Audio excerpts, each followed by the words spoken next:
A weak I, a strong I, a weak individual, a strong individual, a weak ego, a strong ego. What makes for a weak ego, and what are some of the pros and cons of a weak ego, and vice versa? What makes for a strong ego?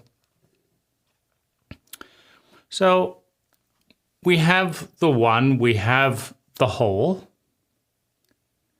and then the I attaches itself to a small subset pattern within that whole that it calls I. And this I is defined by a pattern of thinking, feeling, speaking, doing, and being that is recognizable by the ego, by the I, that says that's me. Now, when we have an ancestry that is stable, that is coherent, that is successful, that is empathic, meaning supportive, then you have a very strong case to inherit and not to mess with that system. A pattern is a system, right, of repeating rhythms, right? A repeating system of thought, a pattern of thought, a repeating system of words and behavior. You know, we the Kennedy clan, we this, you know, this is our creed, this is our motif, this is our theme, right? And you can find it in this person, and this person, and this person. These are strong, inherited traits, patterns. Now, when these are recognizable by a large number of people, right? Famous people, where you see the trait over and again, and a lot of different people see that trait. So this is some of the core, you know, recipes or ingredients in the recipe of a strong, stable identity. Now, why is it strong and stable, right? If you're born into this dynamic, right, you're part of the subset of life that wants to feel good, that doesn't want to feel bad, and success feels good, and failure feels bad. And so if you have a long list of ancestors on both sides that exhibit traits that if you just copy them, make you feel good, make you feel consistent and sane, make you feel integrated, then there's no reason to go through a severe rebellion, right? Every child is given a biological and psychological download of the family system by default. That system is internalized, and if no extra effort is made, it is the pattern in one form or another, right? Some variation of that pattern is given to every child. And if it works, and it takes effort to change the pattern, then, you know, why mess with a good thing? So where one tends to see the biggest shift from sympathy, the unconditional acceptance of the child, to antipathy, the rebellion of the adolescent, is in high states of trauma, pain, misery, unfairness, where the pattern that's given doesn't work. Why? Because we don't want to feel bad. And if the status quo feels bad, then you are motivated to spend a lot of effort changing the status quo. Right? So you get, huge revolutions usually occur in instances of profound, innate injustices. Racism is a great example. Nothing you can do about it. If you're in a racist cult that immediately devalues you based on your skin, not based on your intelligence, not based on your effort, not based on your success, how fast you run, all of these things, you're just devalued automatically. Well, that's incredibly frustrating. It's incredibly painful, right? And so you may see in one generation an uprising, a rebellion, a revolution, a recycling of that whole system to say, fuck that. I want a system where I'm valued equally based on my merits, right? But if you're born into a system that is fair, that is empathic, with leaders that you respect, and life is good, you don't tend to see a radical, you don't see this fomentation of we got to get rid of this good stuff, right? And so the greatest transformations emerge out of suffering in any generation. And a transportation from one form to another tends to be destabilizing, right? Then the identity, goes through a chaotic period, right? The foundational identity is dissolved, and you see all kinds of different things, and then let's say that it gradually settles into something a little bit more stable over a few generations. So then that new pattern is stable. So what weakens identity is traumatic events, right? You're going along and then there's this huge out-of-the-blue shock, a traumatic event. So that weakens identity. Standing up to power and being crushed in a sociopathic environment also weakens identity, particularly if the identity starts off innocent. Innocence trusts the world, right? A child goes up to a stranger and starts playing. But if too many strangers hit the child, then that innocence is shattered, and you see a regression. The blood flows to the reptilian brain, and the fight, flight, freeze of a reptile becomes the new operating system. Now, this kind of crushing of the virgin identity, the organic, trusting, and empathic identity, and shaking back into the regression of an animal, does two things.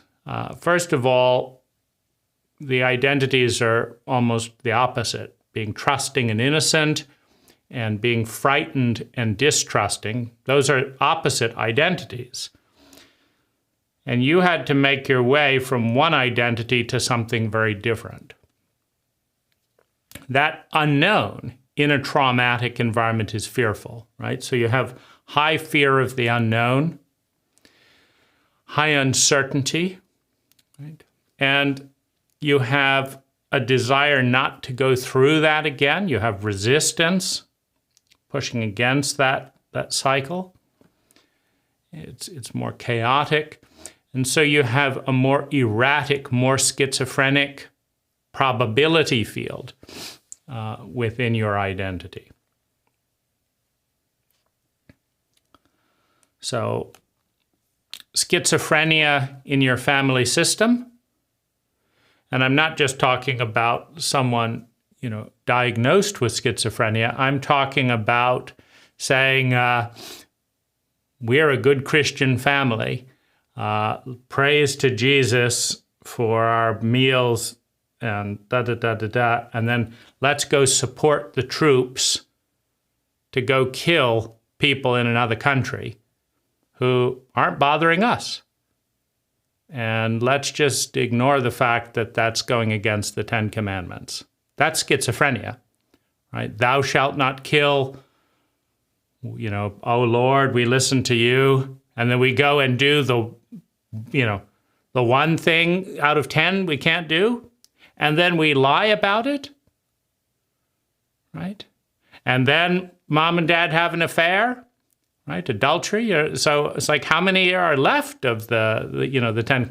So lies and greed. We don't help the poor.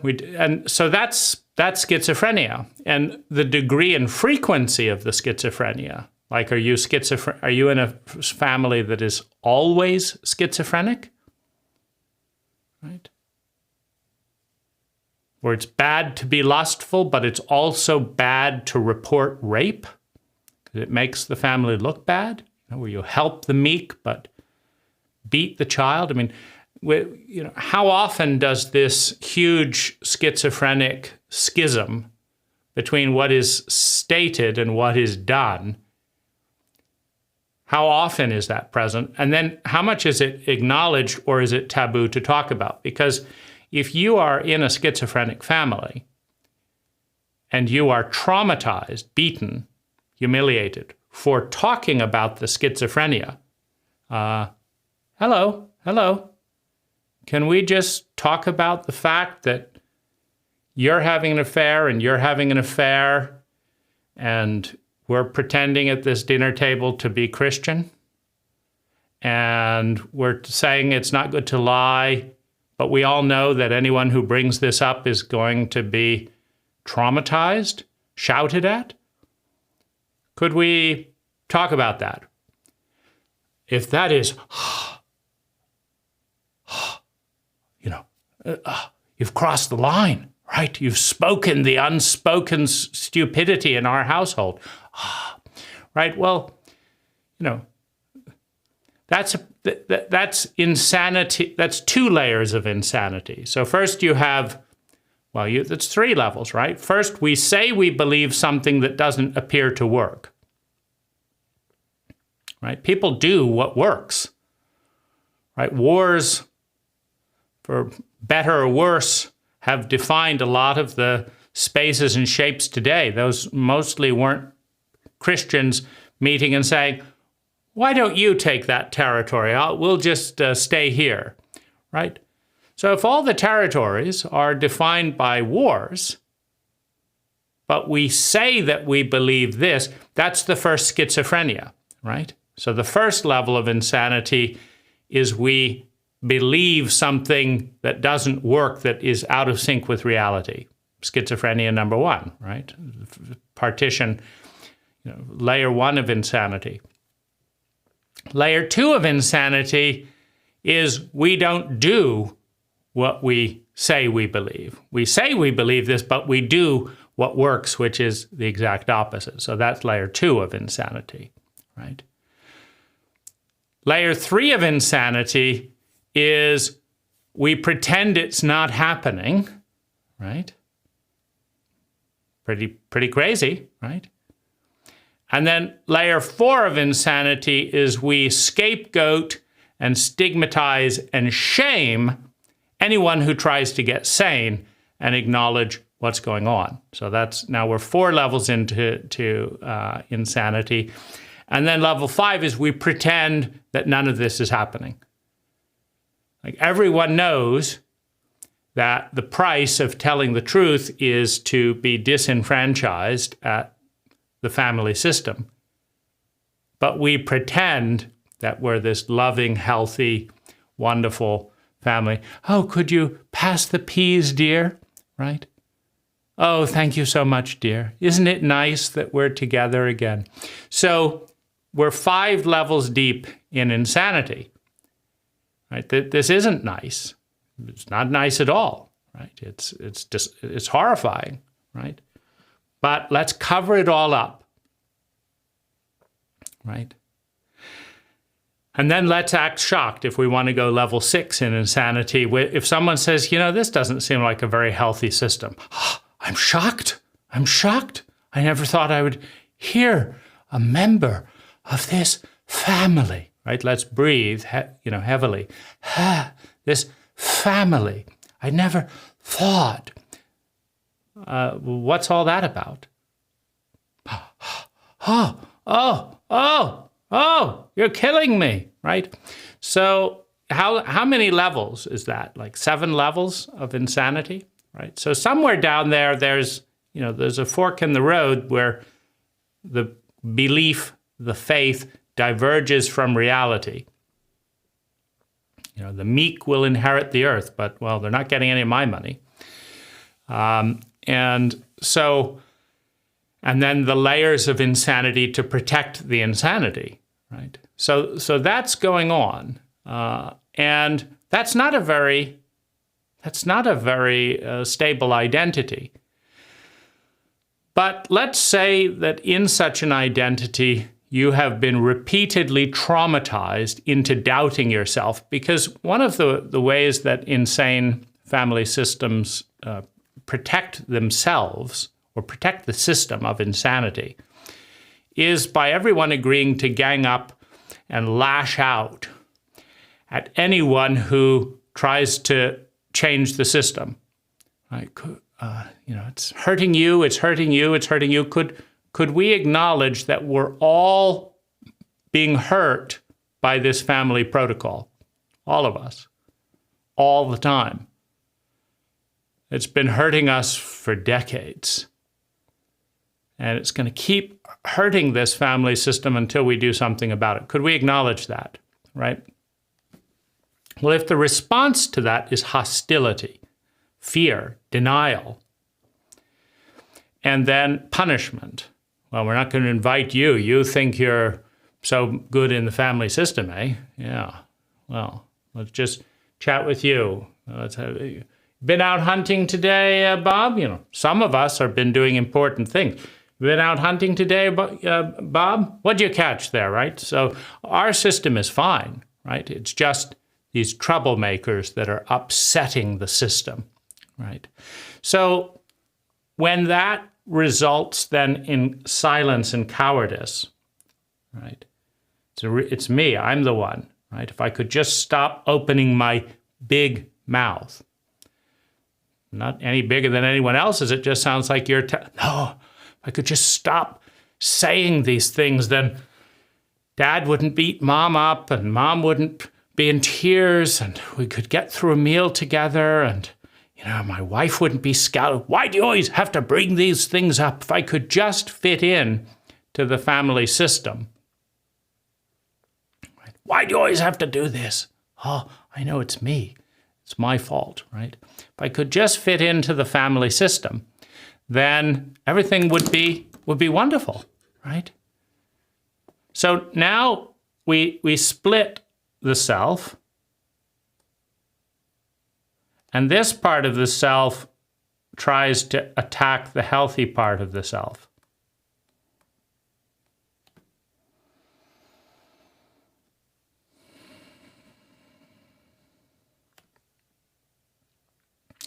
So this part is trying to tell the truth and get sane. And this part is saying, why do I have to bring it up? I know this is what happens when I tell the truth. Why do I have to do that, right? So we divide the self. Well, this, of course, also weakens the self because we're spending half of our energy fighting the other half of our energy. And the healthiest part of us is being repressed. We have to keep repressing it, drinking a little bit more, eating a little bit more so that we can, it nearly came out there. Oh, let's eat a little bit more, right? So here's how you create a weak identity.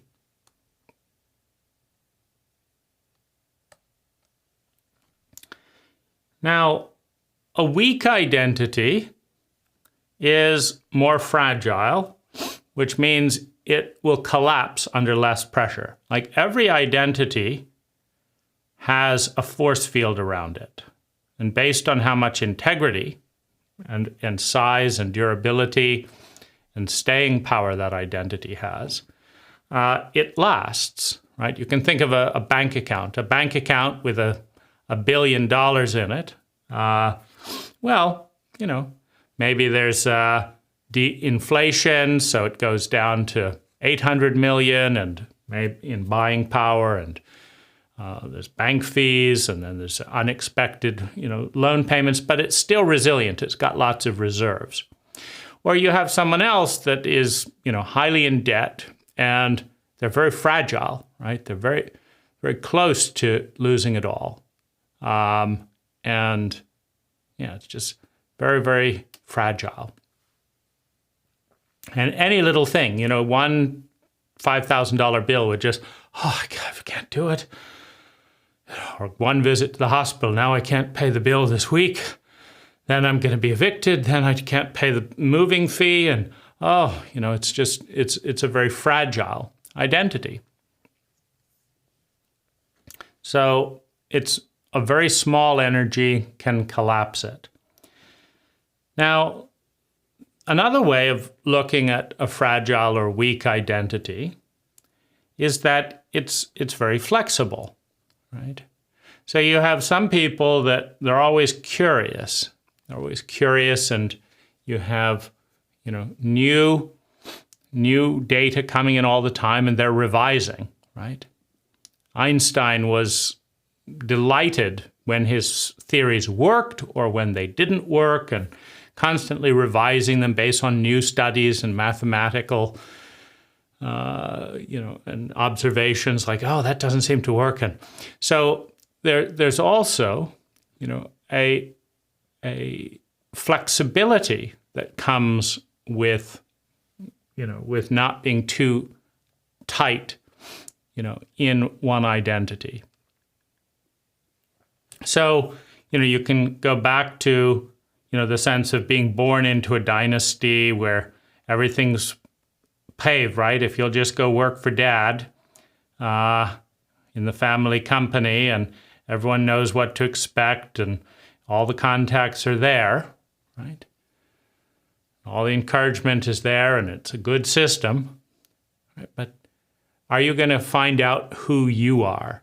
Are you going to go on an exploration and say, yes, I could make millions doing this, but, I think I just prefer backpacking for the next 10 years, or let me start playing the violin and see what that does. And yeah, I'll be the poor person in a rich family, and the person that doesn't quite know and doesn't have plans in a very stable, family. And so you have the comfort of a successful identity and protocol, but you also have the prison, right? This is similar if you're working at a job where most other jobs out there, you would make half the money. And it's easy for you to do your job, but it's not really fulfilling you. Yeah, I can do it, but I'm not really into it. I'm bored. I'm not growing. I'm dying. I'm less of who I was every year I'm in this job, but it just makes me so much money, and it's so easy to do, and I have all the contacts, and I don't want to give that up at my age and start over again, right? And so you have the problem that every identity, every form, eventually, at some point, gets in our way. So the thing, like if we craft a really strong, military identity, and we know how to kill, and we know how to do this, and we know how to do that, and we survive, we get revenge, we conquer, we get notoriety, we get sex, we get money, we get others fearing us, others knowing us, right? So there's a time when the more of that, the better, right? But then let's say you meet someone and you want to have a family and you want to let go of that. Well, now you've got enemies if you let go of the power. And maybe others will be as ruthless and take revenge on you. So now that identity, that pattern, can become a trap. I'm highly efficient. Every single thing I do efficiently.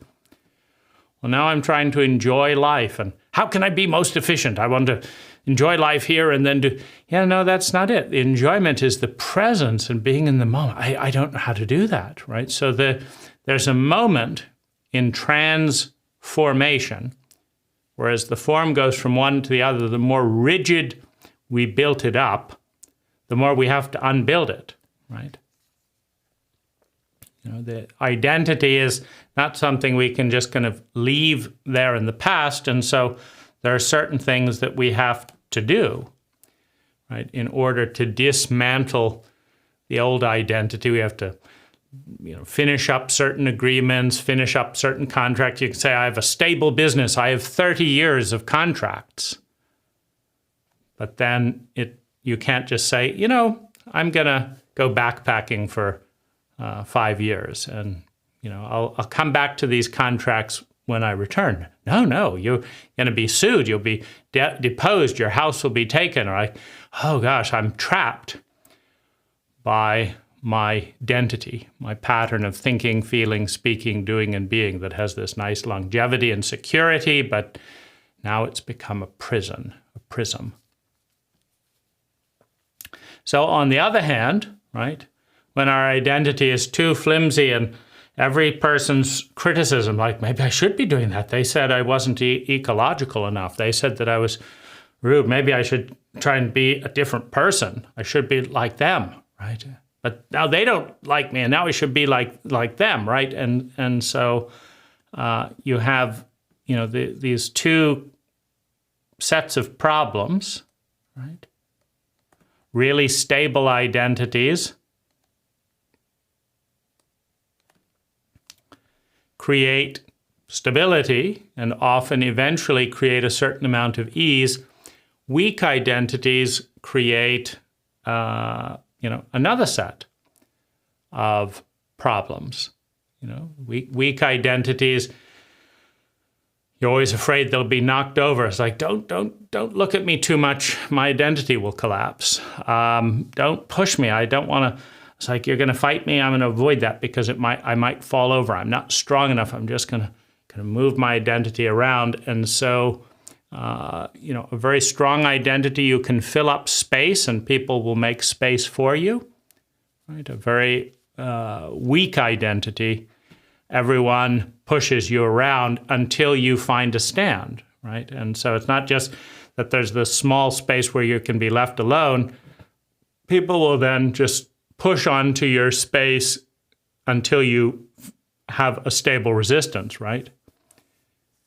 So, if someone starts, their dog starts shitting on your lawn and you don't say anything. So other people start doing that as well, and you don't say anything. And so, I'm going to park in your driveway if you don't mind. And, there's a way where if there's a fearful collapsing identity, people tend to exploit that, take advantage of that for their own convenience, expand their identity.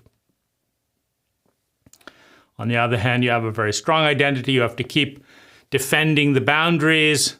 You have to also then live within the prism or the prison of that identity.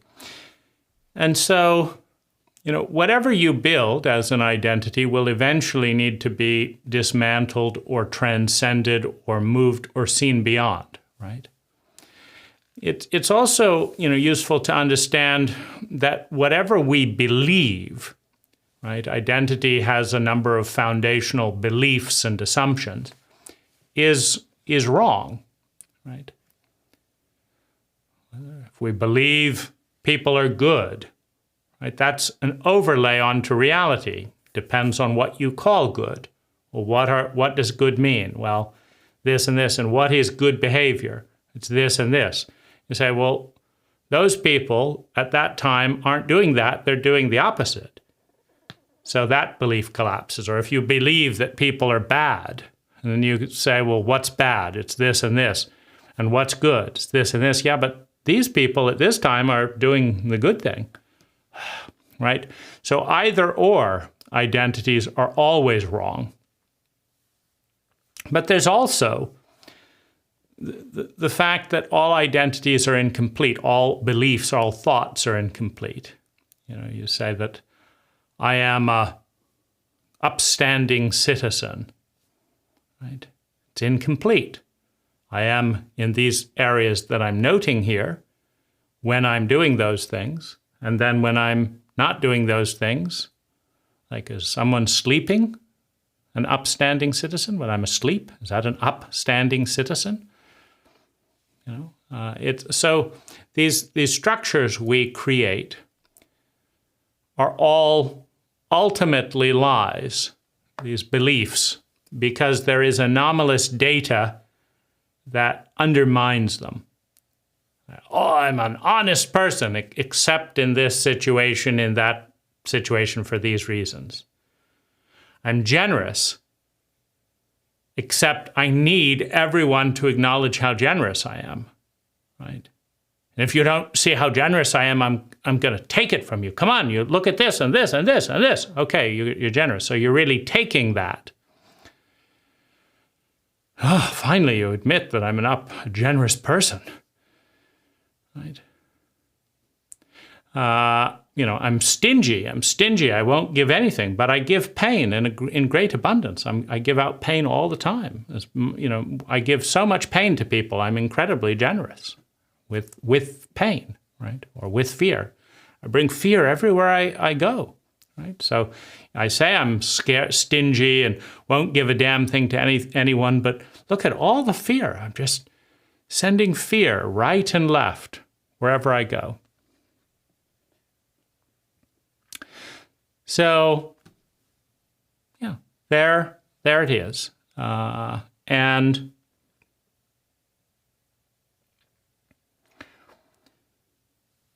success, right? When you succeed, you do something and it works. And so you do it again and it works again and you do it again. This tends to lead to strengthening identity. One, because you succeed and get resources, which you can use to feed and reinforce your identity. Like if you're a general and whatever you're using in war wins, and then you seize provisions from the loser of the war, well, then you get stronger and your enemy gets weaker and you just do it again, right? So success tends to bring about a stronger and stronger identity. But then there's always a point in the timescape at some point, usually it's within a lifetime, where the thing that worked so well in the past no longer works. Like maybe you get sick or you start dying and then bluster and, you know, and intimidation, it doesn't seem to be working on the cancer or it doesn't seem to be working on the virus. Instead, you have to be humble. But my blusters, right? So you find that people usually lean into what has worked very well for them in the past very hard before they will pivot into, you know, a different shape. So, some thoughts on pros and cons of identity. What makes a strong identity? What makes a weak identity?